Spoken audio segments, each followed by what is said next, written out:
Alô velhinhos, sou o Andrew e no episódio de hoje vamos falar sobre como criar um personagem. Não é só dar um nome pra ele e também não é só definir o que ele vai fazer na história. Tem muito mais coisa por trás e é o que a gente vai ver hoje. Luz, câmera e produção.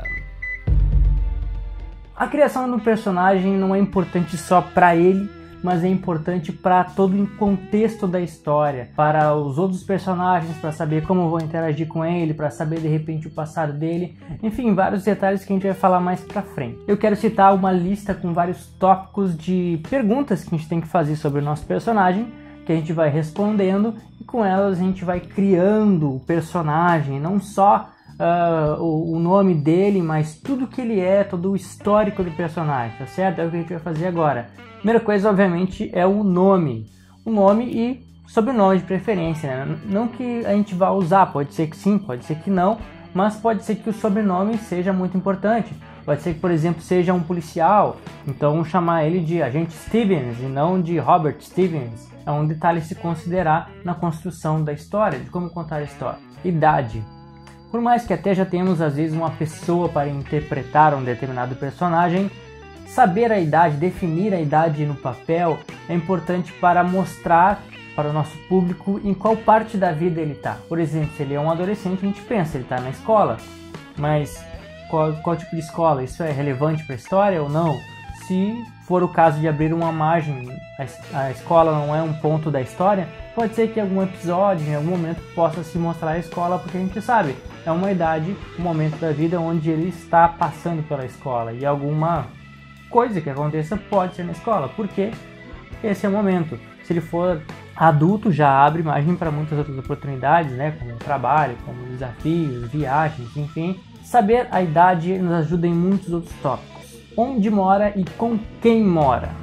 Por exemplo, saber que ele não precisa necessariamente saber que ele mora em Los Angeles, mora em Porto Alegre, na África, mas saber que ele mora de repente num casebre que fica ali na montanha, mora num apartamento, ele mora com outras pessoas, por exemplo, no Big Bang Theory, eles moram em conjunto, tem os vizinhos e cada casa ali tem um, dois que moram juntos e eles interagem. Então, saber onde mora define o modo de pensar, porque de repente, eu prefiro morar num apartamento, é uma pessoa com pensamento de quem mora em apartamento, que gosta de morar mais sozinho, ou que não gosta muito de não precisa de espaço, só o espaço dele. Enfim, onde ele mora mostra sobre as características, sobre a personalidade do nosso personagem. E com quem ele mora, ou quem é seu vizinho, ajuda muito a saber como ele vai interagir, com quem ele vai interagir. Por exemplo, o Homer Simpson tem o Flanders, que é um elemento, é um personagem que interage com frequência com o Homer. Se a gente não soubesse no início ali, o Homer mora numa casa em Townsville, legal. E Townsville, na verdade, é das Meninas Superpoderosas, mas tudo bem. Família. Independente com quem ele mora, pode ser que não seja a família dele. Pode ser que ele more com um amigo que estuda na mesma faculdade que ele, eles dividem um apartamento. Mas que ele tem família. Será que ele tem família ou não?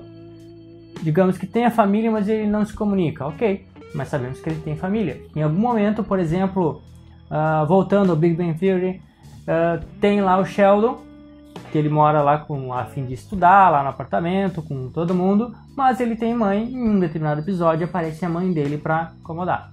Então, não se toca no quesito família, mas saber que ele tem uma família ajuda em algum momento a criar um episódio, uma história, uma situação onde possa ser incluída a família. Animal de estimação. Esse pode ser um tópico importante, como por exemplo Stuart Little. Ele é um animal de estimação e também é o protagonista, né? Ele faz parte, mas também sabemos que ele é um animal de estimação de um garotinho que tem uma família, que mora em determinado lugar, ou por exemplo, um animal de estimação nesses filmes mais fantasiosos, onde ele é na verdade um guardião que ajuda, que anda com ele. O da Bruxa Sabrina, sabemos que o gato ele é um guardião, ele cuida dela. Profissão. Em muitos dos casos a profissão é usada como, na verdade, até o princípio como das coisas para fazer a história andar. Como, por exemplo, tem um detetive, tem um médico, tem um investigador. Por muitas vezes a profissão do personagem rodeia a maioria das histórias. Então é importante saber no que ele trabalha, porque o perfil de cada trabalhador, de cada profissão também traz uma mentalidade do que pensa, do que faz. Por exemplo, Sherlock Holmes, ele se intitulava como o único detetive consultor que havia na época. Então ele era um detetive, mas foi o único detetive consultor, e todas as histórias giravam em torno da profissão dele, que era a observação e desvendar mistérios. Se inscreva no canal! Agora pensando um pouco mais no físico.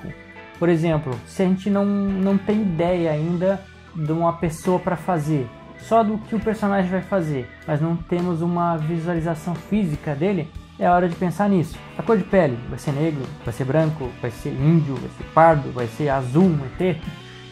A gente tem que definir essas coisas, cor dos olhos, cor dos cabelos, cabelo cacheado, cabelo liso, e definir se isso influencia ou não na história.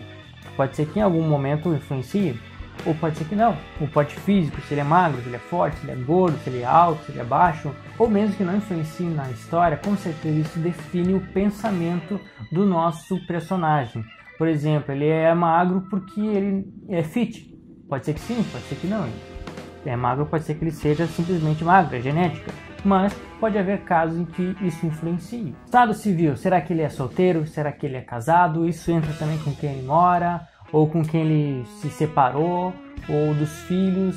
Tem filmes que são baseados nisso, né? Pais que são separados e aí eles vão ter que visitar os filhos vão ter que ficar com os pais um pouco de cada vez, um pouco com o pai, um pouco com a mãe, e isso desenvolve a trama sobre isso. Então a gente pode pegar qualquer um desses tópicos e criar um filme inteiro simplesmente em cima disso. Por exemplo, o cara que comia só doce, a gente sabe que o cara come doce, a gente sabe que provavelmente o carinha é gordinho, a gente sabe que de repente ele pode ser um nerd, que ele gosta de ficar em casa, ele mora num apartamento. Tudo isso gera uma história inteira a partir de um tópico, se a gente quiser. Hobbies e hábitos. Vamos pensar por hobby aquilo que ele faz de vez em quando, e por hábito aquilo que ele faz todo dia ou com um mínimo de frequência. Então definir como hobby, ele gosta de jogar vôlei na praia porque ele mora perto da praia, então para desestressar ele costuma jogar vôlei. Ou então ele é um cara que anda de skate, ou então ele joga airsoft, ele é um cara que gosta de dar tiro, ele quer se sentir mais na selva, mais bruto, sei lá. Quanto aos hábitos, ele é um cara que não toma café da manhã, ele é um cara que anda de pé no chão quando está em casa, ele é um cara que não usa carro, ele gosta de sair para os lugares sempre de bicicleta. Esses são hábitos. Outros detalhes físicos, por exemplo, ele não tem um dedo, tem a orelha amassada que nem os lutadores de MMA, ele tem, sei lá, uma parte que é raspada que não cresce cabelo porque ele levou um tiro, porque queimou. Detalhes assim que são peculiares e únicos, que podem caracterizar muito o teu personagem. E aí, características de personalidade também. Por mais que todos esses tópicos falem da personalidade dele, essa é a hora da gente discriminar as mais importantes. Por exemplo, ele é preguiçoso, ele é nerd, ele é inteligente, ele gosta de trabalhar sentado, ele não fala com muitas pessoas, não tem muita paciência. Tem características boas também, ele pode ser um cara super feliz, tá sempre rindo, pode ser aquele cara que faz piada, pode ser o cara que se acha o super-herói, pode ser uma pessoa que fala sem parar. Tem muitas características que a gente pode colocar na personalidade que vai definir muito o nosso personagem e todo o campo da história que a gente pode abrir. Roupas, acessórios, por exemplo, ele usa só a camiseta sem manga, ele usa só calça jeans, ele usa sempre sapato social, ou tá sempre de chinelo, sempre de bermuda. Cores que ele geralmente usa, pode ser que use sempre azul, sempre amarelo, ou sempre tons quentes, sempre tons frios, sempre preto. Coisas que vão se repetir e vão criar uma informação que vão caracterizar tanto aquele personagem para quem estiver assistindo, que vai ser muito fácil a gente comentar. Tu viu aquele guri? Ele parece com aquele personagem. Tu viu aquele negócio? É exatamente como aquele personagem faz. Ele vai ser muito mais fácil de se encaixar no cotidiano da gente. A gente comparar a nossa vida com o personagem. E a gente vai acabar lembrando mais dele por causa de todas essas características marcantes e únicas. Basicamente, essa era a super lista para criar o nosso personagem. Mas tem com certeza outros detalhes que a gente pode colocar, mas eu tenho certeza que esses são os principais. Com esses a gente consegue criar muita coisa, porque não serve só para criar o nosso personagem, mas para determinar as atitudes deles em determinadas situações, as respostas, os pensamentos e todas as possibilidades de histórias que podemos criar a partir disso. Porque imagina, se tudo isso se refere a só um personagem, imagina quando a gente tem 2, 3, 5 personagens tão distintos, vai nos dar uma margem infinita de possibilidades para criar histórias engraçadas, tristes, horríveis, que vão cativar o nosso público. Isso é tudo, pessoal, muito obrigado pelo seu gostei, compartilhe o vídeo para o canal crescer cada vez mais e te vejo no próximo episódio de Producena.